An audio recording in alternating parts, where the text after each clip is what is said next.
Welcome back to online classes. Last class we have started a new chapter, that is object oriented concepts. We have seen what is an object oriented concept, how it came to an existence, what are the flaws encountered in your procedure and structure. To overcome that flaws, we have gone to an object oriented concepts. In object oriented concepts, we are going to combine your data and function as a single unit that we call as an object, and object, that is a function belonging to that object, can access the data. The one object can communicate to another object through the function. So data is being globally, it's not accessed by the outside world. So data security is maintained. The main importance of your object oriented, the security of data is being maintained. In object oriented, we follow bottom to top approach, and here we concentrate on the object rather than the procedure. In a procedure oriented or structure oriented programming, we concentrate on procedure, but in object oriented, we concentrate on object.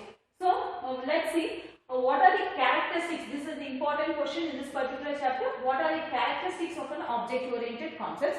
There are 9 characteristics of an object oriented concept. First one is object, class, modularity, abstraction, data encapsulation, inheritance, polymorphisms, dynamic binding, message passing. So these are the characteristics of an object oriented concept. Let's see one by one what is object, what is class. First we will discuss object, class, the difference between your object and class. So first characteristics, your class, second one is an object. So class is nothing but, you can define class as a template for creating object. Is a template for creating object.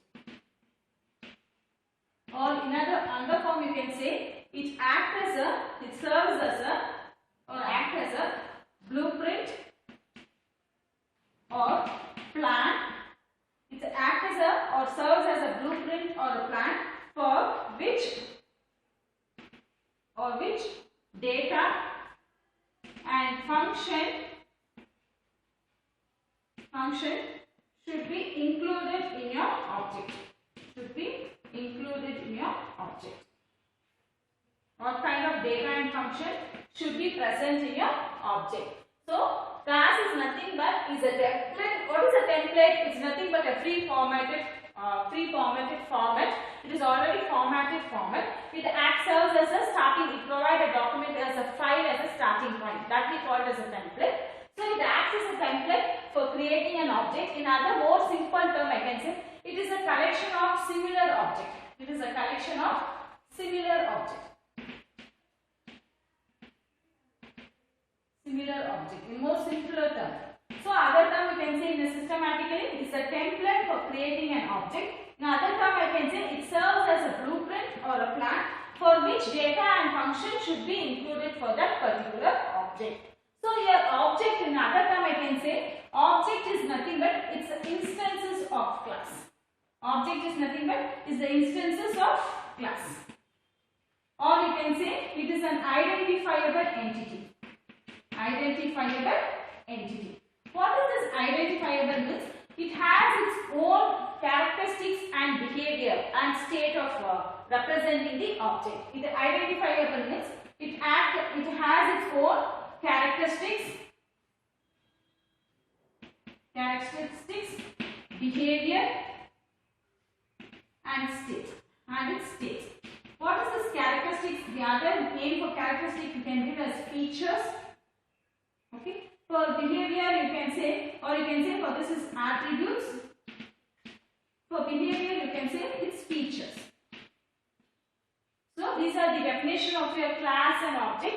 For class you can say it's a template of creating an object, or you can say in other words it serves as a blueprint or plan for which data and function should be included in your object. In more similar term I can say collection of similar object. For example, fruit is a class means the collection of the object, the fruit groups, what will have mango, apple, grapes, pineapple. These are the objects that are going to collect the same, that similar object can be collected. Class is fruit is a class means the objects are mango, apple, pineapple, etc. These are the objects included in a class fruit.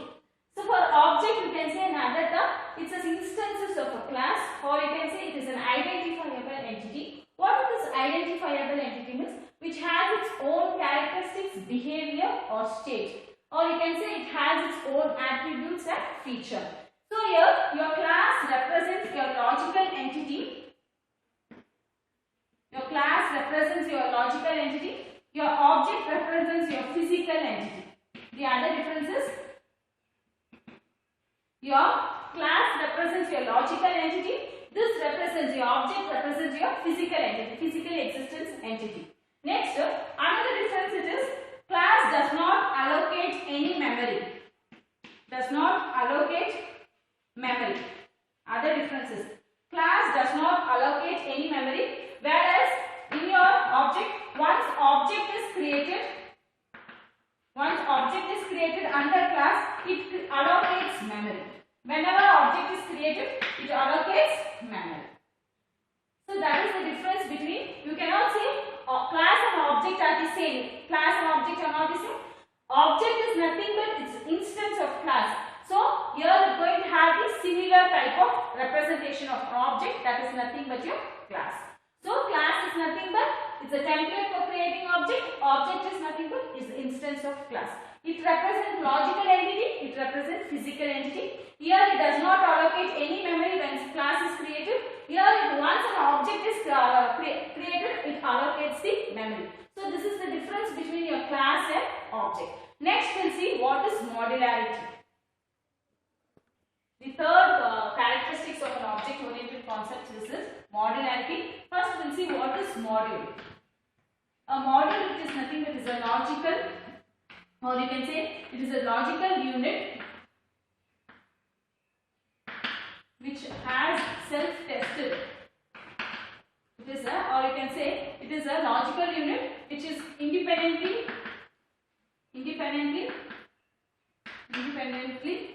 tested and executed.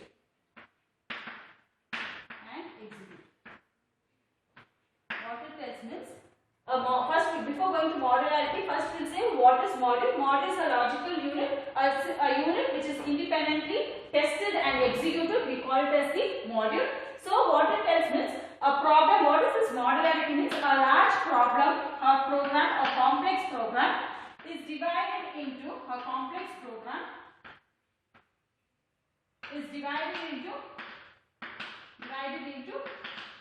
individual modules. So what is this module? It is a independent unit which can be easily tested and executed separately. That is nothing but module. So modularity is nothing but a modularity is divided into a module. A large programming complex program is divided into individual module. A module is nothing but is a unit or logical unit which can be independently self-tested. You are going to self-test it independently and execute it. That is nothing but your module. So module is nothing but is self-tested or independently tested and executed separately. So after that you combine each module or program segment in order to provide a solution to a big model. That is your solution to a main problem. For example, you consider mobile. In mobile you have many features. Features like what is that? If you take a camera, you can take a still pictures. Or you can take a video. When you go for FM or a tune to listen to different channels, you have an internet and you have a storage devices. These are the features available in your mobile phone. So these features we call it as the individual module. So each individual module has its own unit. Or when you take a camera, it is used to take a still pictures or video. When you go for a channel of that is the FM, you can tune to a different number of channels. When you go for a storage, it allocates the memory, what is the size of the RAM, what is the internal storage. If you are using a storage device SD card, what is its capacity. So it has its own individual features.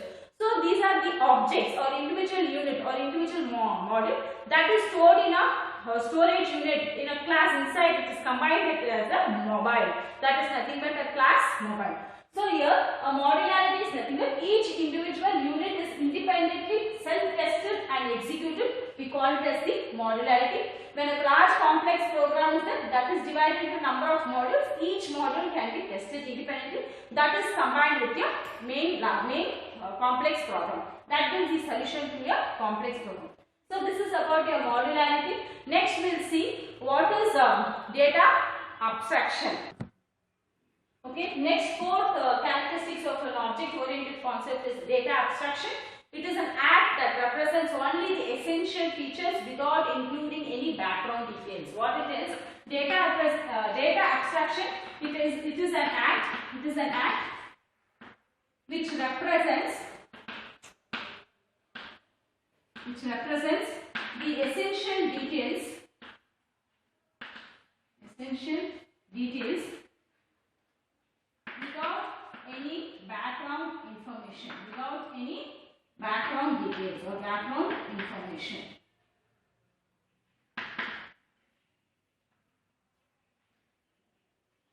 See, what is the data abstraction? It is nothing but this act which represents only essential details, essential features without including any background information or background details or any features. That is nothing but your data abstraction. For example, say if you take a mobile, when you consider a mobile, we are going to see the features, the camera, color or size, memory. We does not Bluetooth, any features you take. So we are concentrated how this camera works. That is a camera used for taking pictures, Bluetooth, how you are going to share the information, the storage.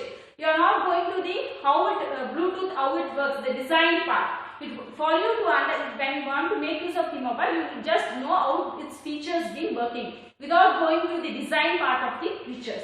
So that is nothing but your data abstraction. It is going to provide only the essential details without including any background information. When you take a car, give an example of a car, you know that what is the model of the car, or what is its capacity, what is its mileage it is going to produce, what kind of services it is going to produce. Without how the engine works, whether the design part, you doesn't need to understand. You know to drive the car, you know to know its feature in order to proceed your life.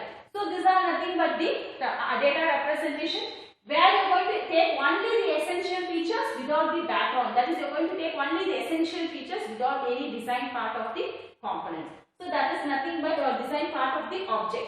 So here it acts as to represent only the essential features without any background information. That is nothing but your data abstraction. Next we'll see data encapsulation.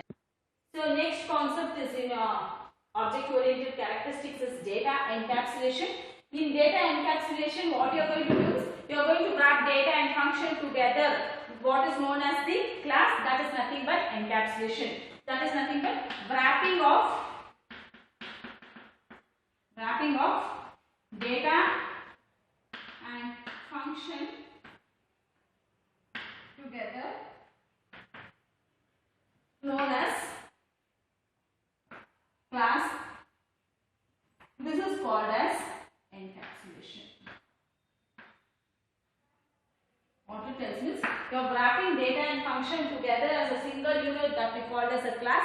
This process of wrapping and data and function as a single unit, that is nothing but your encapsulation. Why you need to wrap this? In order to avoid the outside function globally accessing the data from the outside function, in order to avoid that data hiding. So you are going to support the data hiding concept. It supports the data hiding concept. That is the process of insulating. You are going to insulate the data from the outside accessing of the class in order to restrict that particular access of data. In order to provide data should be secure or hidden. In such a case, it supports what we call as the data hiding. The insulating of data from the outside features or outside class, it is known as nothing but your data hiding. So data encapsulation supports a feature called data hiding. Next we'll see what is inheritance. So what is this inheritance means? It is a process of object of one class. It is nothing but is a process of object of one class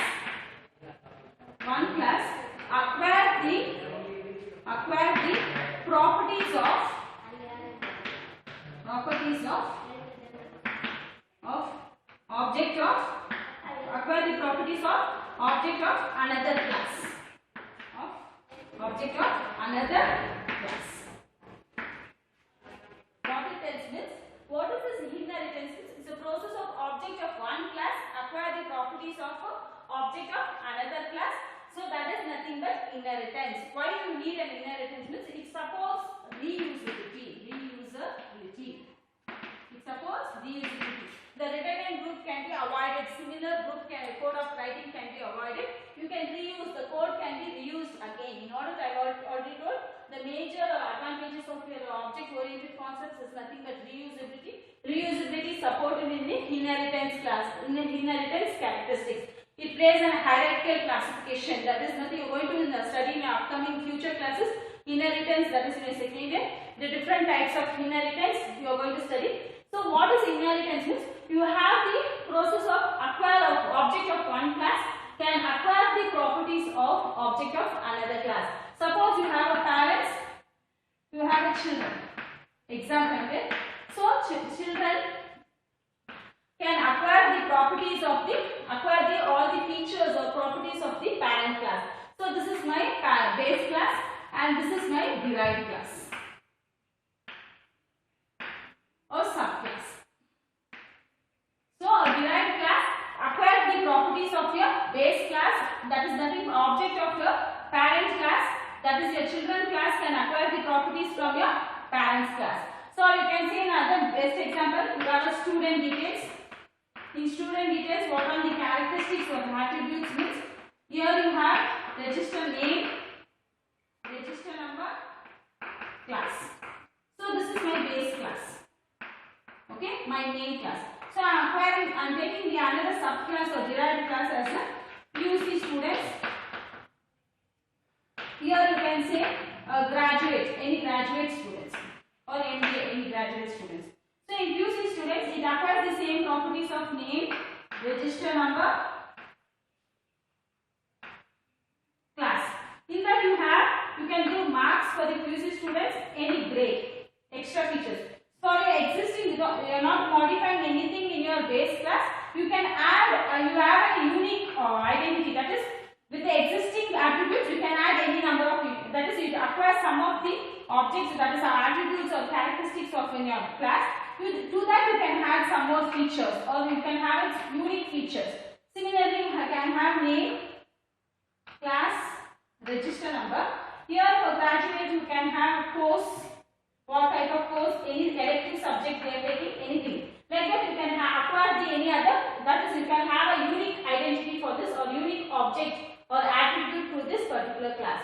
So I am taking this base class, these are nothing but my derived class. Derived class, these two are derived class or subclass. So your object of one class acquire the properties of another class. Such a thing we call as the inheritance. Best example, children acquire the properties of your parents.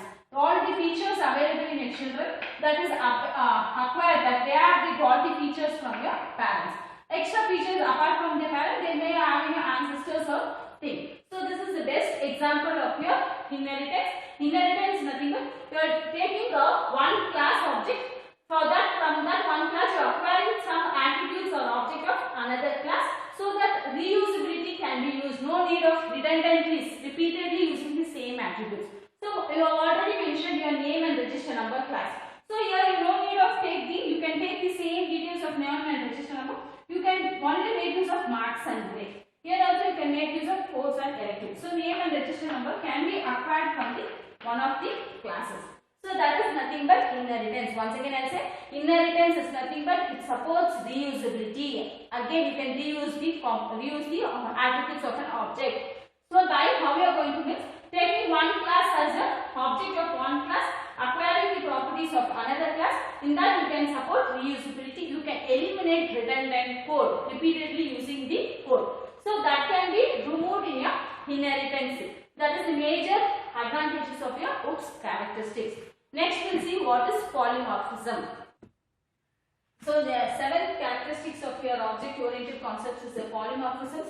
Polymorphism, it is an ability to take more than one. It is an ability to take more forms. What it tells us in the Greek terms, poly means many, morphisms means poly means many forms. So in object oriented, what it tells means a class can take that is object of a class can take ability to take more forms. In a Greek term you can say poly means many, morphisms means forms. You have many forms. One object of a class can be represented in more forms. For example, you have in this polymorphisms in your upcoming second year, you are going to study what is operator overloading. Operator overloading. I'll give an example. What is this operator overloading? Here, operator overloading means an operator that is exhibit different behavior in different instances. That is, operator behaves. That is, it exhibit different behavior in different instances. And one operator, any operator, an operator which exhibits different behavior in different instances, we call it as operator overloading. In a polymorphisms, when you come under what is operator overloading, I have already told polymorphisms means it is an ability to take more than one forms, more than one forms.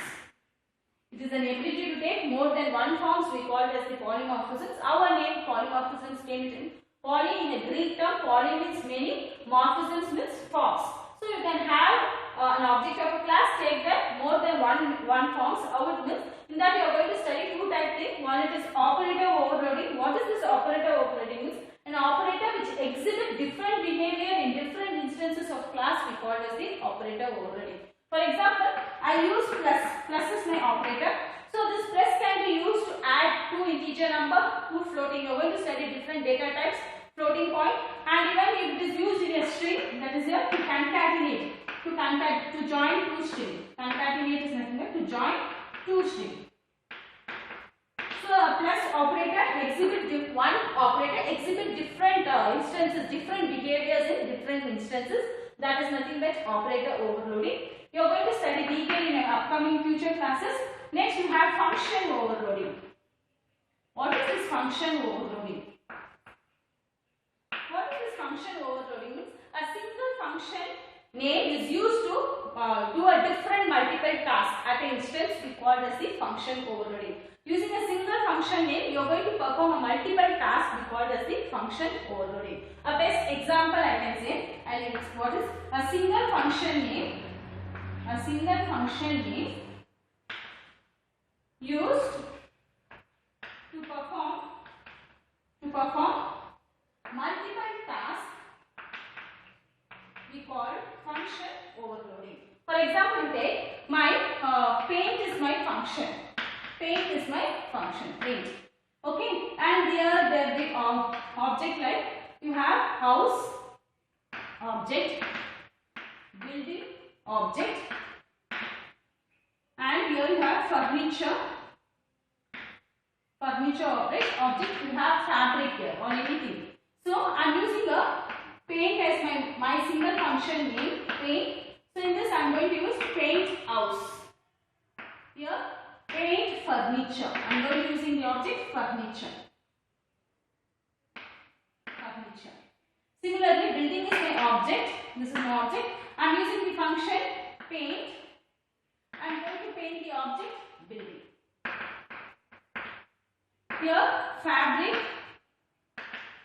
So fabric is my object. I am using the function paint, single name. I am going to use the we are going to paint the fabric. So this is the our function. A single function name is used to perform multiple tasks. So I am using a paint is my single function name. This paint is used to do a multiple task: painting a house, painting a building, painting a fabric, painting a furniture. So this is the classification. This is the features under polymorphisms. That is operator overloading, function overloading. Morphism itself, it's many forms. One object of one class take more forms. We call it as the polymorphism. In that is nothing but polymorphisms. What is operator loading? What is function overloading? An operator which exhibit different behavior at different instances, we call it as the operator overloading. For example, when you use a plus operator to add two numbers, integer number, floating point number, even a double integer data type, double floating point that you are going to study in a data type. Not only here, you are going to concatenate two string, that is joining two string. For that you are using a operator overloading. Next, you have function overloading. In function overloading, a single function name, is to perform multiple tasks, we call it as the function overloading. A best example, you have a paint is my function. It is used to paint. It performs multiple tasks like painting a house, painting a building, painting a fabric, painting a furniture. So these are nothing but your polymorphism. Next we are going to see what is dynamic binding. So next feature is dynamic binding. What is this binding is a process of linking a procedure called to the code to be executed in response we call as dynamic binding. I will explain. It is nothing but it's a process of linking a procedure called to the code to be executed.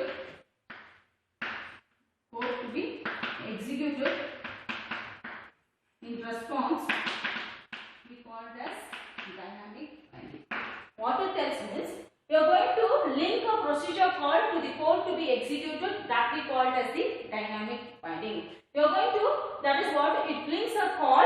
It is going to link a call which code should be executed, which particular section of code should be, a model should be executed.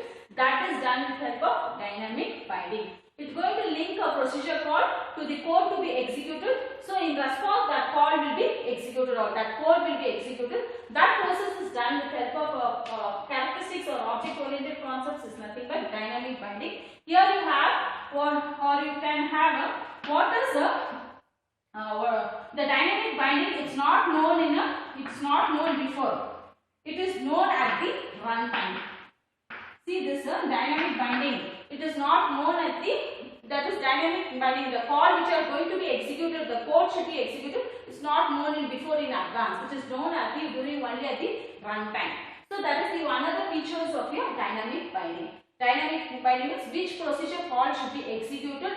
That call will be linked to a code. That code will be executed. That execution of code it is known only at the runtime. So such thing we call as the dynamic binding. So you have a procedure. For this procedure code, so this is my code. So I am linking my procedure code. So I am linking my procedure code to execute this particular code. So this particular code, the process of linking this code to this code, we are calling as binding. So this code which I am linking and executing this call, we call it is not known in the preheader. It is known only at the runtime. Such a thing we call as the dynamic binding. Next we will see what is message passing. So the last characteristics of an object-oriented concept is here message passing. A message to an object is nothing but it is going to send a request for a procedure to be executed. That is nothing but your message passing. This request has been accepted and invoked. A particular function in that object can be, or a particular procedure function in a procedure can be executed. So that is nothing but message passing. It is a message passing to an object. Message passing to an object is nothing but is a request to a for a procedure. It is a request for a procedure to execute. That is nothing but message passing. You are sending a message means for an object of a class you are sending a message means it is nothing but requesting for a object to execute certain procedure or function of that particular procedure should be executed so that the desired output can be obtained. For example, student is my object. Okay, I need my result. I need my result. So how you get the result? With the help of the marks. See, student is my object. So I am sending a message nothing but my marks. How you see, student is my object. The information that is nothing but result is my information. I need to get the information that is nothing but result. Information is nothing but result. How do you get the result? With the help of the message. What is my message? Is nothing but student. I am passing my message to perform some calculation on your marks. So the particular code of the marks or particular marks what obtained by a student is being calculated, and you get the information. The result is my acquired result or what my obtained result. That is nothing but message passing. See, you are sending a passing a message from one object to another. So when you pass a message, it is nothing but it's a request for execution. So that request of execution is being invoked, or particular procedure or function is executed in order to get the desired result. One best example, student is my object. My information, what my result should be, what my output should be, result. How you going to get the result means based on the marks. So I am sending a message as marks. Marks is my message. I am performing some calculation on the marks. I calculate the marks, then I produce my result. So these are the 9 characteristics of your object-oriented concepts. Next, we will see what are the benefits or advantages of object-oriented concepts. So next one is your advantages or benefits of an object. If they ask what are the benefits of an object-oriented programming or advantages of the object-oriented programming, one and the same. You have to explain these concepts. What it means.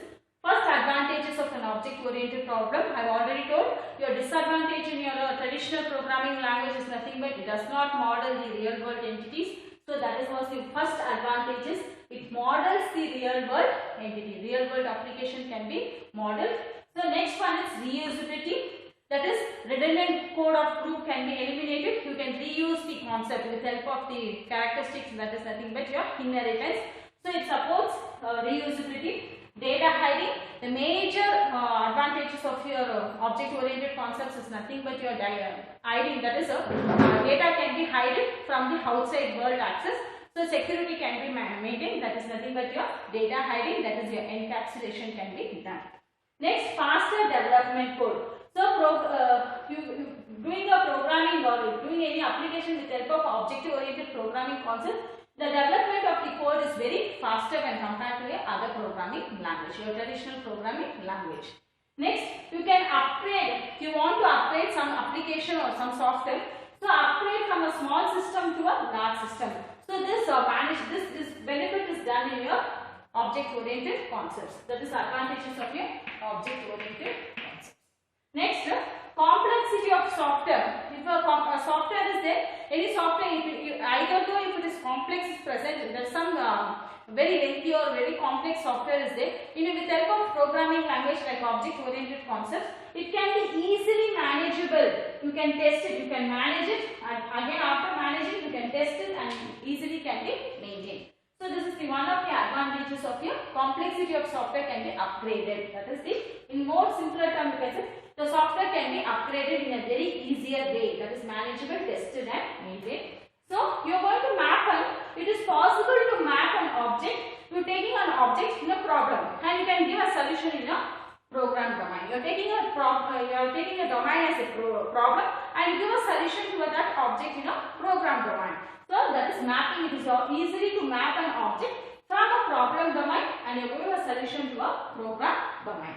So last advantage is nothing but using the module. I have already explained what is modularity. Each module is nothing but a self-contained unit that can be logically tested independently and executed. I have already explained what is module in advanced, that is in a characteristics. With the help of module, that is each unit can be tested and run independently. So it saves the development time and increase the productivity. So easily when the time consumption is very less, the productivity can be increased.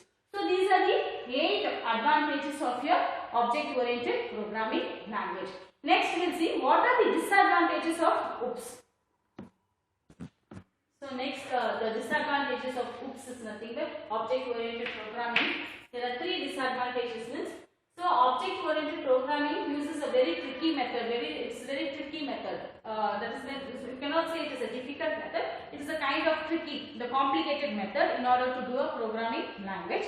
So that is the one disadvantages of an object-oriented programming.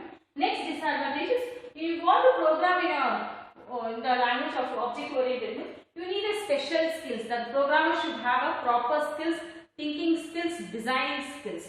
Thinking the skills in the terms of object-oriented. You need in the form of object-oriented rather than the procedure. So that is a special thing, skills. The programmer, the developer should have a programming skills, thinking skills as well as the design skills in order to design the object-oriented programming. The third disadvantage is your proper planning and design should be maintained before you design a programming language using your object-oriented programming. So once again I explain three important disadvantages of your object-oriented means. OOPS plays a very tricky method in order to program a object-oriented programming. That is uses a tricky method. It's not just a kind of a complex method in order to program. Okay, it is not very easy. Some simple and easy manner. It is a place like a little confusion or ambiguity method or tricky method in order to program this particular object-oriented concept. Next, you need a special skills. Normal, everyone cannot do a programming language. You have a special skills. The developer should have some knowledge of programming skills, design skills, thinking skills. That's thinking skills in the terms of objects. What an object, what is a class, how an object and class can be interlinked, what are the features of an object. Everything should have in the form of objects. Next, you have a proper planning and design should be planned before doing any design in a programming using an object-oriented program. You should have a proper planning and design. So these are the disadvantages of your object-oriented concepts. Next up, we will see what is the application where all these object-oriented concepts can be used. First one, there are seven applications. First one, object-oriented databases. With the help of object-oriented, you can maintain a database. So collection of data, ordered collection. We are going to maintain the data. Next, it is used in a hypermedia, expert text, hypertext. What is this hypermedia, expert text and hypertext? In a general term, I can say it is used in your multimedia. It is used in your designing or internet, web application. In that kind of cases, you are using hypermedia, expert text, hypertext. It is used in general, you can say it is used in your multimedia application. Multimedia application. More thing. That is the hypermedia, expert text, hypertext. So it is used in a web design, multimedia application. Next, it is not only supports your multimedia, it is used in your artificial intelligence and expert system. You have already studied your fifth generation of your computer evaluation. The generation is your artificial intelligence. We are still undergoing the development. There you are going to study object-oriented, with the help of object-oriented programming application also. You can design artificial intelligence, your virtual system, that is your expert system, reality, 3D objects. So that you are undergoing your artificial intelligence and expert system. Your fourth one, you are going to support office automation system and support some decision support system. You are doing some automation. So for that particular purpose, you can use the application that is nothing but office automation system and design or decision support system. So that was your fourth application under your object oriented.